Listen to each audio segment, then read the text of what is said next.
Today what I've got here is a Toro Recycler Smart Stow 22-inch. Is it a self-propelled? Yeah, self-propelled. And the engine won't start. This is for a neighbor. Hadn't used it in a while and went back to use it, and it won't start for him at all. So I'm suspecting fuel issues, but could be anything. So let's get into it. Let's start with the basics.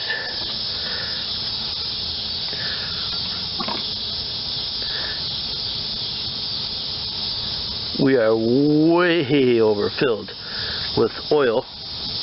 We are there, and we are only supposed to be in between there. So, and it's clean oil too. And this machine sure doesn't look like it has many hours on it. So most likely they just overfilled it when they bought it new. Go for my main suspect. There's fuel in it. Doesn't smell horrible. What do we got for an air filter? Oh yeah, this thing's hardly got any hours on it at all.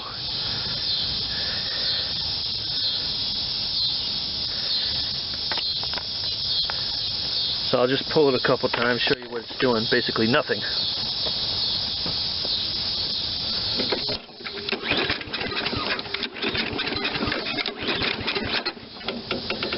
It's just not even a pop, or not even trying. So let's see what's going on with that. I think this one has the automatic choke. Let me see what's going on with that. And if I look down in there, I don't know if you can catch that on camera. Choke plate is closed. I think this is one of those ones where it just takes some heat from the muffler and just opens it up as it starts. So that's not it.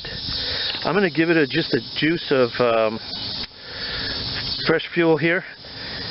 I have a feeling that carburetor is probably filled with water or crud gas. I'll just give it a little shot and just see if it pops off. I personally just like to use carb cleaner. I think starting fluid's a little aggressive on the rings and everything else. We're just basically giving it some good fuel to drink.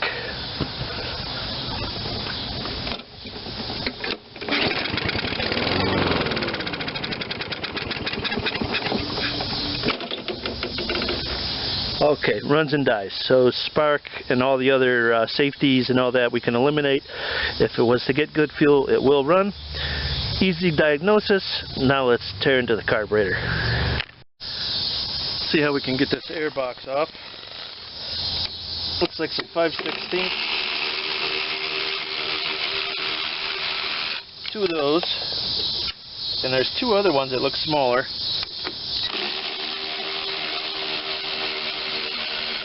I think those might be just to put the face of this thing onto the carburetor.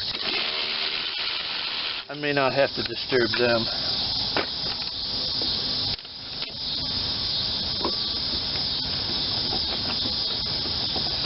Or maybe I will.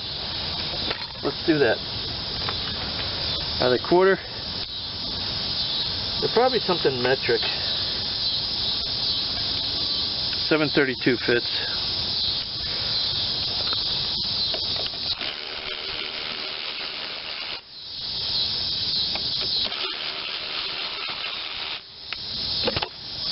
This will let me get a look back there.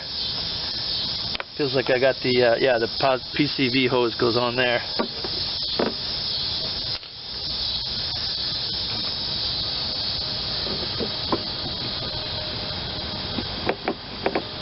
Not familiar with this carb at all. Give me a minute, I'll bring it back. Okay, it's just a matter of pulling. It just pushes on. Let's get our choke lever out. I'm going to take the fuel off next. I'm going to capture this fuel. I want to look at it. I'm probably just going to give them new fuel anyway because we know something's wrong with that fuel.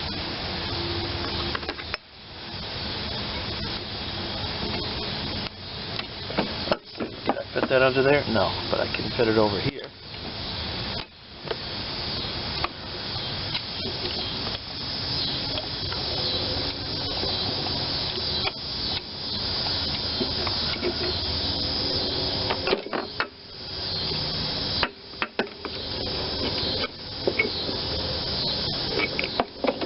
I don't even know if it's coming. Oh yeah, it's coming out.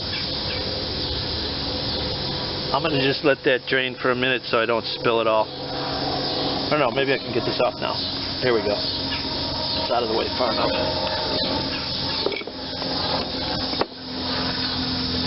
Bring it back when it's done draining. Alright, there we go. That's the fuel that came out of there. It's very yellow. It doesn't appear to have any settling out, at least right now. Usually you can see like a separate, if I get it in frame there, usually you can see it like separating, and but probably that's all in the carburetor, or has drained out otherwise, but or I didn't leave it long enough to sit. But very yellow, so we'll just give them some fresh stuff. Now onto the carburetor. I've literally never worked on this carburetor before. It's got a hex head. You could drain it out from the bottom. It is all plastic. It has a seal gasket that pushes on to the engine, and a reusable seal here, which is kind of nice. Seal gasket, however you call it. I'm going to get something to pry that real gentle. So there shouldn't really be corrosion in here, unless the needle and seat are probably metal, I don't know.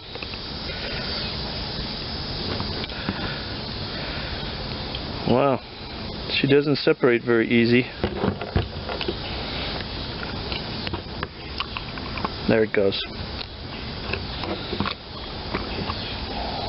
Oh yeah, there's your water. You can see it separating right on the can here. Yep.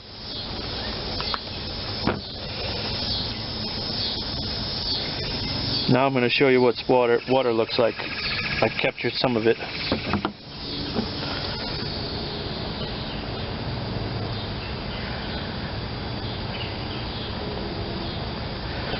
Let me get a better shot for you. Okay, the one telltale sign is the way the water is beating on the fuel, and also if you were to let this evaporate, you'd see that the fuel would evaporate much quicker and those would still be there. But in here is all water. It's more water than anything else. If you look, the top 1/16 of an inch is probably gas, and the rest of that is water. If I was to pour more gasoline in there, I'm not going to contaminate my good gas, but that is all what was filling the bottom of that bowl, because the fuel line comes off the bottom of the tank. Any water that separates out will go right into here, and you'll never get it started. You can pull 1,000 times because it's all filled with water. And another quick note, if you ever get a machine that works perfectly just sitting there, and the second you go to push it, or if it's a tractor, if you put it in gear, if it kills out, sometimes there's water sitting right, like this one has a little spot for the water to go, let's say, a low point. It may be sitting in there and it sloshes just a little bit, kills your engine, and it could drive you batty, because you can tune it 1,000 times just sitting there, and the second you start to go, it swishes around and maybe picks up some of the water, kills your engine again. And you can see now as this is drying, we could see this is gas, that's water, because that's going to be remaining behind. Much slower evaporation. Actually, I'm not too disappointed in this carb. It's plastic. I like it. It's got, you know, good gaskets and O-rings and stuff. I'm not even going to take it apart, because I think the only problem this engine had was water. It was trying to use water as fuel.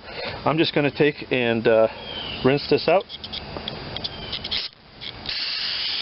Make sure we don't leave them any water.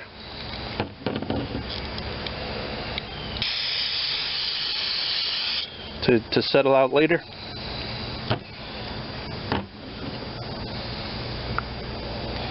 Yeah, this has a gasket all the way around the outside. Very unusual. It's not pushing in like most any Briggs Tecumseh that I've ever known. Different design. Nothing wrong with it really. Just unknown to me. put it back together and meet you back at the mower. I've got my drain cup under there again. I'm just going to put a little fuel that I know is good in there and slosh the machine a little bit in case there's any pockets of fuel. If that tank, you never know how the tank is designed, if that tank has any pockets that could still contain water, we're going to try to flush all that out. Make sure it's good fuel for him, so when he gets it back, it doesn't happen again right away. Alright, let's get the first thing that came off, or the last thing that came off, I should say. That's the throttle. Fuel hose,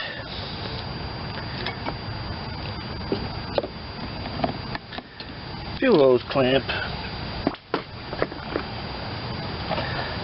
choke. Bet you can't probably see that one, but there's a little rod that I'm putting where I found it. Lift up the PCV hose out of the way. PCV hose, that is.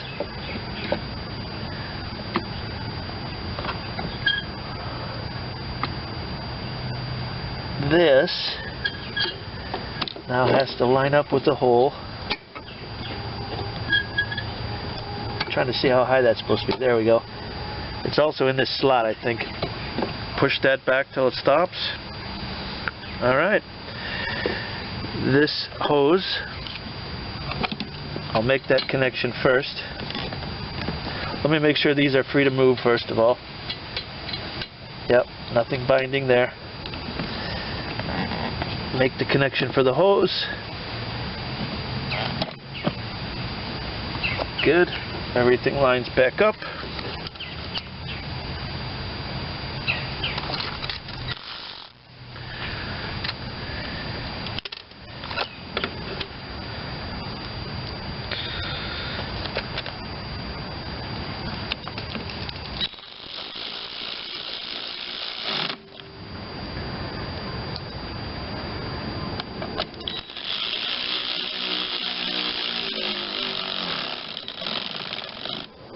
Not too much on this stuff. Not too much torque.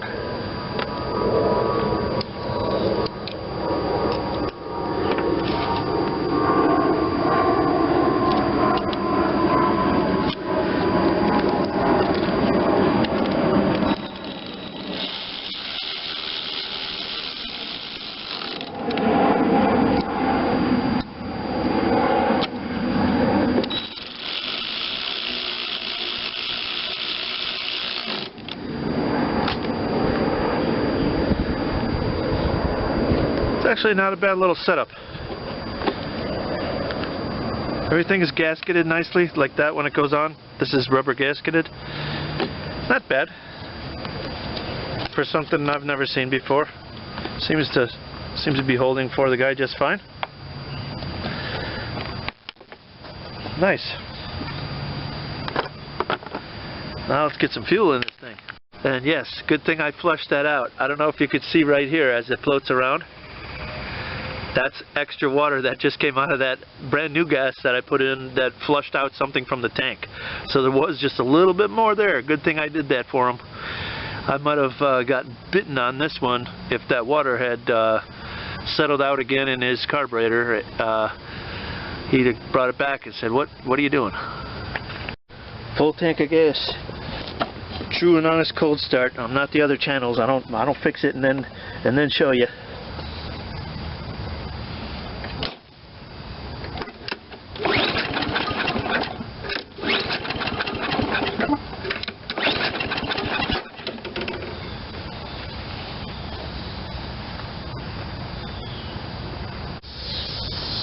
Okay, I just went for a start and it will not start. So, there's something else going on here. Just blowing through the fuel nozzle there, or the fuel, the needle and seat. Making sure that this little hole here on the side is open. Wonder if this assembly comes out.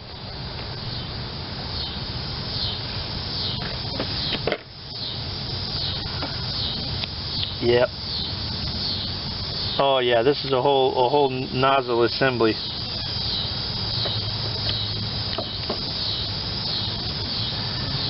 The jets, I mean, are in here. Make sure that's clear. That looks like a ball that they use to seal it up when they're done.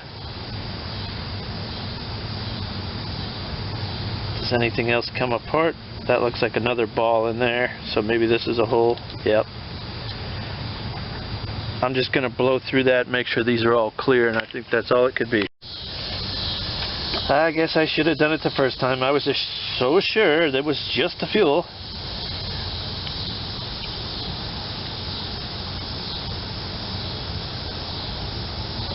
Actually, I was really trying to go with a minimum approach because I didn't know about this carburetor and didn't really want to mess with something that was unfamiliar, if not necessary. But it was necessary.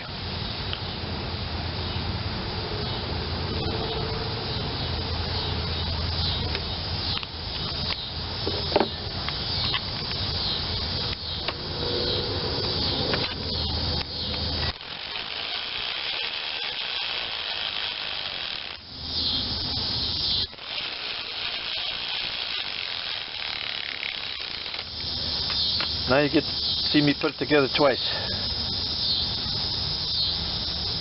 Yeah, actually, now looking at that throttle plate, it's a little green in there, if you can see that. I did not notice that earlier. So there was water and some kind of algae or something growing in there, apparently.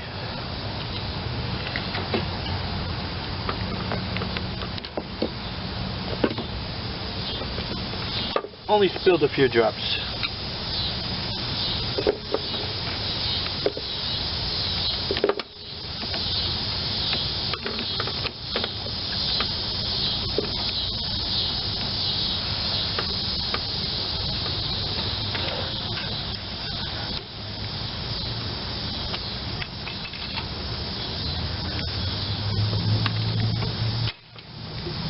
I should have put this on first.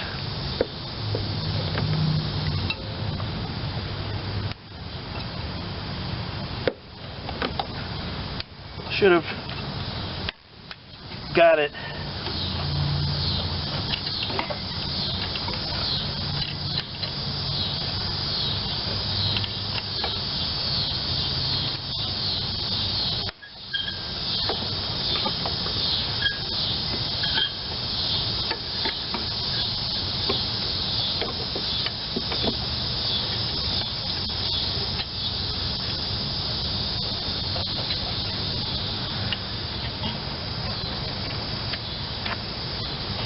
Okay.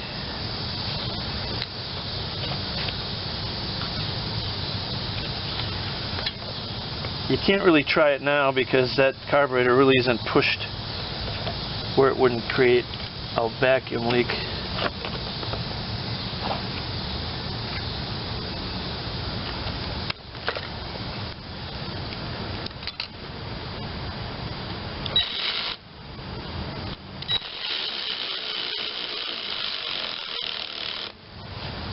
I think that one's already stripped out.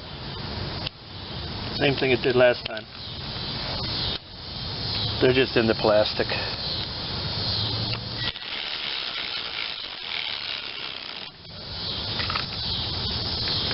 Maybe I could use a hand driver. Nah.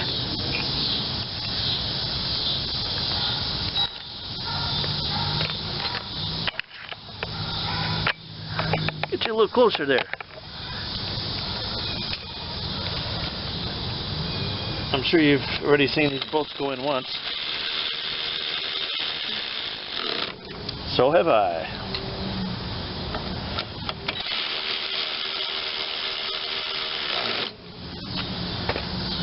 Alright, this time the fuel's already in there.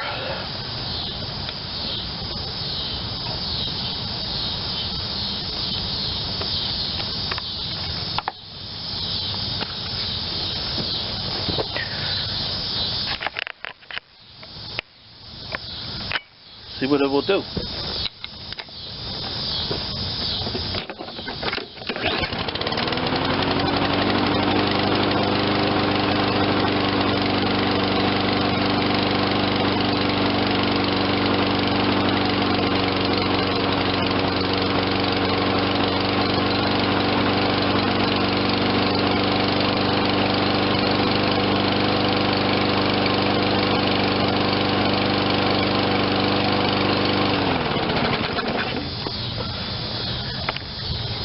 And that, ladies and gentlemen, is a true do-it-yourself project most anybody with basic hand tools can do. And I hereby declare this Toro guaranteed to start 7.25 horsepower and 163 cc engine Wildwood certified. Thanks for watching.